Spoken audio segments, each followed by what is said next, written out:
Shalom peuple de Dieu, je vous salue au nom de Jésus-Christ. Yo mutozolanda ngai na ndako, ozolanda ngai na bureau, bipai nyonso to ozali. Et na tongo ya lelo toye liboso na bino pour présenter bino sur l'émission Femme de Lumière. Oto kobandaka tout le temps na bolingo ya Nzambe soka sali biso molu ya kosaprochaka liboso na bino mpona kopartageaka oyo Nzambe atie na kati na biso na nzela ya émission na ye se Femme de Lumière. Lelo tozo parler sur thème na biso femme qui est fiance. Tozo tanga na passage ya Genèse chapitre 1er. Si tu veux tanga na yo elongo mpai kano zwani, oui kozwa pe Bible, toza na téléphone, oui kotanga na nga elongo. Totangi sur création de l'homme. Mon Dieu créa le ciel et la terre. La terre était informe et vide. Il y avait des ténèbres à la surface de la vie et l'esprit de Dieu s'est mouvait au-dessus des eaux. Dieu dit que la lumière soit et la lumière fut. Dieu vit que la lumière était bonne et Dieu sépara la lumière avec les ténèbres. Dieu appela la lumière jour et il appela les ténèbres nuit. Ainsi qu'il y a eu un soir et il y a eu un matin depuis le premier jour. Et par là, tous on parlait sur le passage de Nabiso Oyo, et comme Nabiso est allé, femme puis influence. On n'a pas de côté en Nabino. Et je n'ai pas de Nabiso. Au commencement, Dieu créa le ciel et la terre était informe et vide. Et par là, nous avons la Kisabiso et que ne bandeli à Salaki Nikolo puis à Salaki Nasi. Et dans Nzambe na bolingo na ye asali a séparé lumière na ténèbres. Or Nzambe na ko séparer lumière na ténèbres, il savait pourquoi a séparé qui. Et na thème na biso tozo parler si femme qui influence. Lorsqu'on parle de femme qui influence, c'est femme oyo azo vivre na kati ya lumière. Femme oyo azo influencer partout à cause. Je parle de la femme oyo ko influencer selon kotonga te, selon kofinga te, mais femme oyo ko influencer na misala ya malamu oyo eza na kati na. Pourquoi la femme là qui vit dans la lumière? On sait Jésus-Christ qui est la lumière du monde, yende aye, et comme David nous avait dit dans le livre des psaumes que ta parole est une lampe qui éclaire la vie des hommes. Et la parole qui éclaire la vie de la femme, et c'est pour cela que la femme a na doit kotambola ndenge nzamba ali. C'est wana bakopona bizela malamu na kati na ye pourquoi azo fiancé milio ya zali. Et ko fiancé milio na ye premièrement na sindi point, azo fiancé âme na ye. On lorsque mon azo fiancé âme na ye, mon wana adénera tout en kati ya lumière qui est Jésus-Christ. Or la femme a kotambola na lenge nzamba alingi. La femme a kotambola ndenge nzamba aza ko orienter. Pourquoi? Parce que la femme demeure toujours dans kati ya lumière. Et femme wana a ko influencer bato na milieu na ye, na musala na ye place azali, na foyer na ye, même na famille na ye, la femme doit toujours influencer. C'est par là. Tangi na ngai na mokanda ya Esther, chapitre 2 verset 17. Tangi, le roi aima Esther plus que toutes les autres femmes et elle obtint grâce et faveur devant lui, plus que toutes les autres jeunes filles. Et il fit reine à la place de Vachi. C'est ça la parole d'Esther qui nous a dit. Et Esther Azala qui aimait plus que toutes les femmes. Basi Oyo roi Aponaki, parce que l'histoire, vous connaissez bien l'histoire d'Esther. Esther Azalaki parmi Basi Oyo roi Azalaki na poussé à Popona. Et Esther Azalaki moi si Oyo roi Aponaki. Pourquoi? Parce que Esther Azalaki aimé. Pourquoi? Parce que Esther demeurait toujours dans la lumière. Et la zoé bisayo maman ozolandanga na ndaku, jeune fille, jeune sœur, place aux filles ozolandanga na ndaku, ozolandanga partout sur l'émission na biso femme de lumière. Et exemple Esther ezapo na biso lelo. Esther ya lelo ezayo ezangai. Et biso ba otozo demeurer na kati ya lumière et c'est par là que nous ko fiancé place aux ali.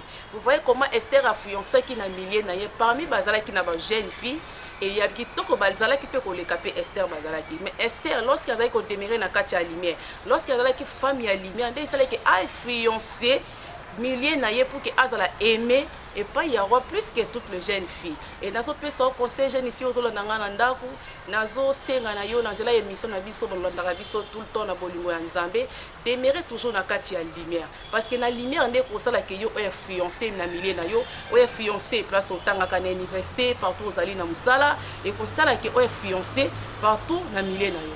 C'est par Manano moke tozo tia musique o eko sala biso ngolo ke ko parler service sur le changement de mentalité o esunga yo jeune fille o zolanda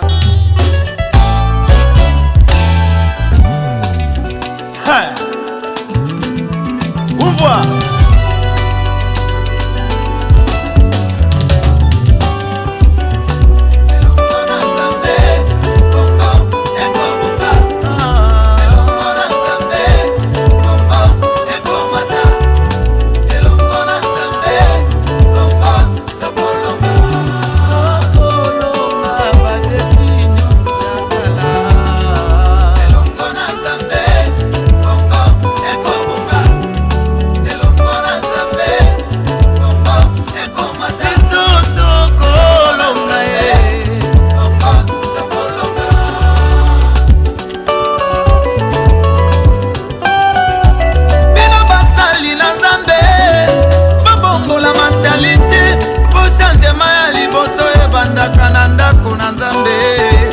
Heureux le peuple qui s'est distingué, les sons de la trompette.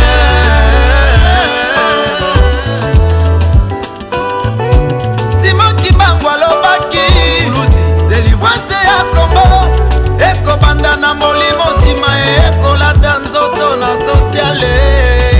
Kombo, Kombo, Kombo mboka na ngai.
Invoquer mon nom s'humilie. Nzembo oyo la place bolandi biso na émission na biso c'est femme de lumière.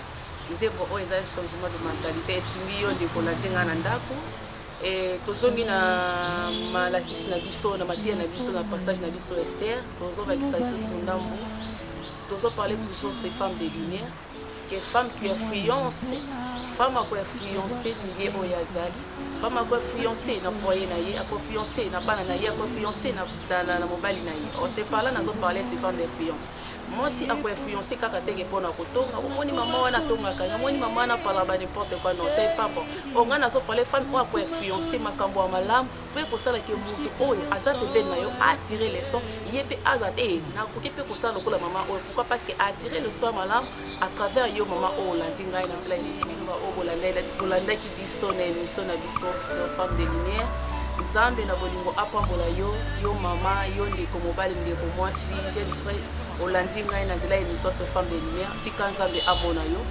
nzambe apambola yo mpona émission na biso tokosese même pas ya kopusanaka liboso na bino ya kopalaka makambo oyo ekosalaka elobi esala biso basi oyo tokoinfluence bamilie na biso basi oyo tokoinfluence partout tokozala na misala na biso à travers cette émission tika nzambe na bolingo merci na biso baolandaki biso napesi merci na baporte na biso les hommes de Dieu oyo bazolanda biso baikali bazwami baservant de l'éternel nzambe na bolingo amona bino ekokosana te ya kosoutenir biso na nzela ya émission na biso c'est femme de lumière ekozala malamu mingi.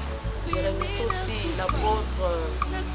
aussi l'apôtre Jean-Papi Ngombe, qui est mon père spirituel, ainsi que sa femme Maman Nadine Ngombe.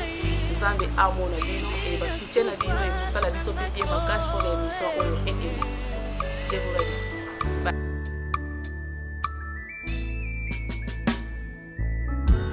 Bilokwa motuya bato bakufelaka Yesu andi